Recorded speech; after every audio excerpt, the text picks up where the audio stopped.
Dear student, in the last session we discussed absorption. In today we will discuss distribution process in pharmacokinetic. As we have discussed in pharmacokinetic, there are four steps: A, D, M, E. A for absorption, D for distribution, M for metabolism, also called as biotransformation, and E for elimination or excretion, you can say. Absorption into circulation, distribution into tissues, and the remaining two processes, metabolism or biotransformation and elimination. Through these two processes, the drug is excreted out of the body. From the first process, absorption, drug takes entry into the blood circulation, and from blood circulation it enters into its target tissue through the process of distribution. And this distribution process we will discuss.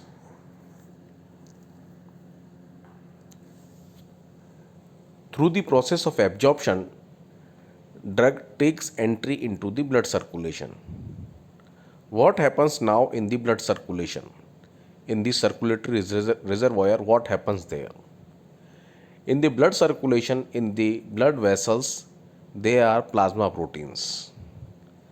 The drug binds to these plasma protein. These plasma protein basically are of two type, albumin and second is alpha 1 acid glycoprotein. Slightly acidic drug like aspirin binds to albumin, and slightly basic drug like morphine, atropine, chloroquine, they bind to alpha 1 acid glycoprotein.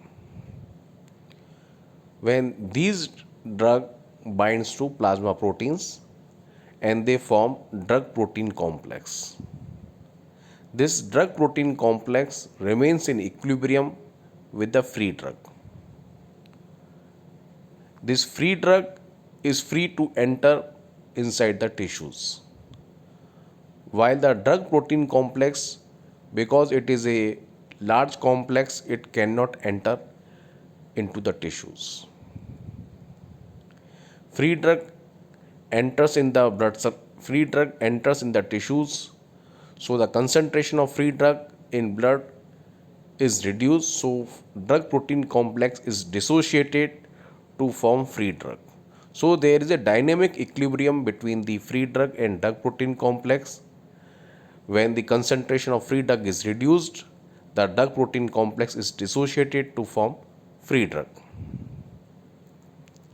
So this drug protein complex is a circulating drug reservoir.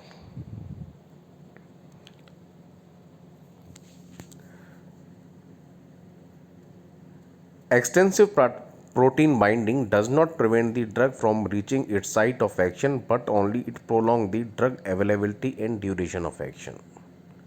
As we have discussed, when the concentration of free drug in blood circulation reduces, drug protein complex dissociated and free drug is available in the blood circulation to enter in the tissues. So this plasma protein binding does not prevent the drug from reaching its site of action.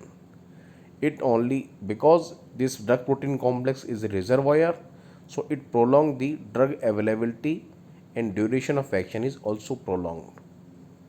So the drug which have high plasma protein binding have more prolonged duration of action, like phenytoin and warfarin. Phenytoin is slightly acidic drug and warfarin also a slightly acidic drug. These two drugs have high plasma protein binding, more than 99% plasma protein binding they have. As we have discussed, Plasma proteins are of two types, albumin and alpha-1 acid glycoprotein. Albumin is the important plasma protein for a slightly acidic drug, while the alpha-1 acid glycoprotein AGP, alpha-1 acid glycoprotein is important for basic drug binding. Clinically, albumin binding to acidic drug is more important as compared to basic drug binding to AGP.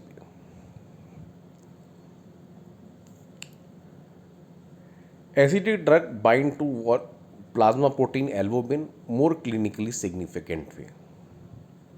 So when the acidic drug like aspirin, phenytoin, warfarin, they bind to albumin in the high concentration, they remains in the vascular segment only. These drugs, phenytoin, warfarin, aspirin, they remain in vascular segment only because of high plasma protein binding. They cannot enter into the tissues. On the other hand, basic drug binding to plasma protein, that is AGP, is less, so they are free to enter in the extravascular tissue. They are free to enter inside the tissue, so their volume of distribution is high. On the other hand, volume of distribution of acidic drug is less. We will discuss later on what is volume of distribution. Displacement reaction, because the plasma protein binding of acidic drug are high, so displacement reaction is more common with of acidic drug as compared to basic drug. Now we'll see the clinical significance of plasma protein binding. Liver disease. As we have seen, albumin binding to slightly acidic drug is more clinically significant, and this albumin is produced by liver. So in severe liver disease in which albumin production is reduced, so they cannot bind the slightly acidic drug in the same way as without the disease. So the free drug concentration is more in blood circulation. So there are more chances of causing the drug toxicity in liver disease with slightly acidic drug. On the other hand, alpha-1 acid glycoprotein, concentration of this protein is less in physiological stress in myocardial infarction. So toxicity of these basic drug is more in these conditions. The drug which have high plasma protein binding, they remains in vascular segment only, they cannot enter inside the tissue, so their volume of distribution is less. Displacement reaction. When the two drugs which have high plasma protein binding, when these two drugs are given, they are administered simultaneously in a patient, they show the displacement reaction. In that condition, high affinity drug displaces the low affinity drug. So when the low affinity drug is displaced from plasma protein binding, so the free drug concentration is increased in the blood circulation. So chances of toxicity of this drug are increased. These kind of displacement reaction are more significant with acidic drug, because as we have already discussed, plasma protein binding of acidic drug are more clinically significant, so displacement reactions are more significant with the acidic drugs.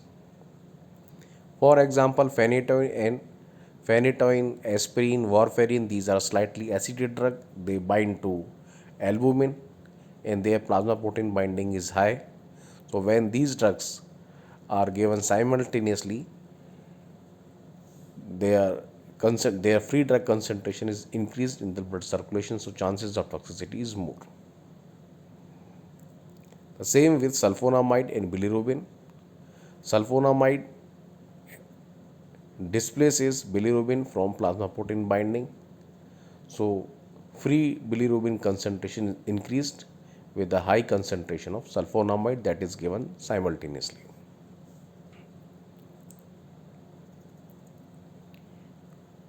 Now we'll discuss the concept of volume of distribution. What is volume of distribution? Volume of distribution, actually it is a hypothetical volume. It is a theoretical volume that is required if the drug was distributed equally throughout all portions of body. We will try to understand this concept with this example of digoxin. Digoxin is a drug that are used in treatment of heart failure. A tablet of digoxin, dose 500 microgram, is administered in a patient of heart failure and concentration is measured. Concentration of digoxin drug is measured by taking the blood sample, and we come to know the concentration of digoxin 0.78 microgram per liter. This is the concentration when we calculate it from the blood sample. Concentration is equal to dose divided by volume. So how will we calculate the volume? Volume is dose divided by concentration, and dose here is 500 microgram divided by concentration, that is 0.78 microgram per liter. So volume is calculated is 641 liter. So just imagine, just we come to know this digoxin is distributed in the 641 liter of volume. Now tell me, is it possible? No, it is not possible, because in our body total body volume is 42 liter only. 42 liter only is the total body volume. But here we come to know that digoxin is dissolved in the 641 liter of body volume. So how is it possible? It is possible only because of the formula of volume of distribution, and the formula is volume is equal to dose divided by concentration. So concentration is in the denominator. When the concentration in the blood circulation is less, very less, so denominator value of denominator is less, so volume is more. Because digoxin enters the tissue, it enters the cells very rapidly in more amount, so its concentration in blood circulation is very less because it has entered in the tissues. So its concentration in blood circulation is very less, and concentration in blood circulation is in denominator, so the volume is very high, that is calculated to 641 liter. So digoxin exhibit, it shows volume of distribution that is 16 times of total body water. So actually we can understand with this example, volume of distribution is not a real volume. It is a hypothetical volume. It is a theoretical volume. We assume the body is the homogeneous compartment, and this volume of distribution in this way is calculated. So digoxin is widely distributed in body, including muscle and adipose tissue, leaving a small portion in plasma. Because the digoxin remains in small concentration in plasma, so volume of distribution is very high. So lipid insoluble drug. So the drug which are highly lipid soluble, they can enter into the tissues very widely. So when they can enter into the tissues very widely, their concentration in the blood circulation is very less. When their concentration in blood circulation is very less, their volume of distribution is very high. On the other hand, the lipid insoluble drug, they cannot enter cell. They cannot enter cell means they remains in the blood circulation only. When they remain in the blood circulation, so volume of distribution is low that approximate extracellular fluid volume like streptomycin and gentamicin. They are lipid insoluble drug. They cannot enter into the cells. They remain in the vascular segment, so their volume of distribution is less as compared to other drugs which are lipid soluble. So volume of distribution is low or drugs that are retained primarily within the vascular segment and high. So just leave it. So any factor which prevent the drug to cross the vascular segment will have the less volume of distribution. Okay. For example, high molecular weight, they cannot enter inside the cell, so they remain in the vascular segment. When they remain in the vascular segment, so their volume of distribution is less, like insulin and heparin. The drug which are having high plasma protein binding, like warfarin, they remain in the blood circulation, so their volume of distribution is less. So any of the factor which is preventing to enter the drug inside the cell, their volume of distribution is less because they are less distributed in the tissues. High volume of distribution means the drug have distributed in the tissues widely. High volume of distribution means these drugs have less presence, less concentration in blood circulation, and high concentration in the tissues, adipose tissues. Okay. Now we will discuss the physiological barrier to drug distribution. First one is blood-brain barrier. Endothelial cells of blood capillaries different from peripheral capillaries because they lack paracellular spaces and enveloped by glial cell. Because of these factors, brain is protected from toxic substances. Only lipid-soluble, non-ionized form of drug penetrate the drug more easily. Penicillin, chloramphenicol, these drugs penetrate the blood-brain barrier poorly, but this penetration is good in meningitis. Okay. Now we'll discuss one more important concept, redistribution of drug. This phenomena is shown by the drugs which are highly lipid soluble, like thiopentone sodium. Thiopentone sodium is the inducing agent for anesthesia. This anesthetic agent is highly lipid soluble. And because of this highly lipid soluble nature, first it enter in the highly perfused area like brain, heart, kidney, and because of this redistribution of phenomena, it exit from these highly perfused area and they enter in the bulky muscles. And because of this redistribution phenomena, the thiopentone sodium has the low plasma half-life.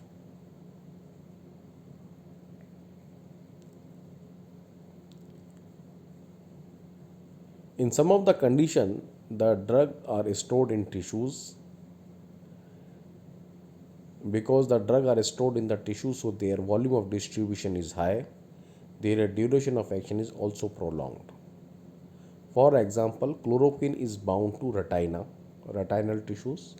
So chloroquine has retinal toxicity. Tetracycline is bound to bone and teeth. They have the chelating property. Tetracycline is an antibiotic which has chelating property. It bind to bone and teeth. So this is all about distribution and volume of distribution and redistribution of drug. From the concept of redistribution of drug, the question was asked in your senior batch. So it's important. Thank you.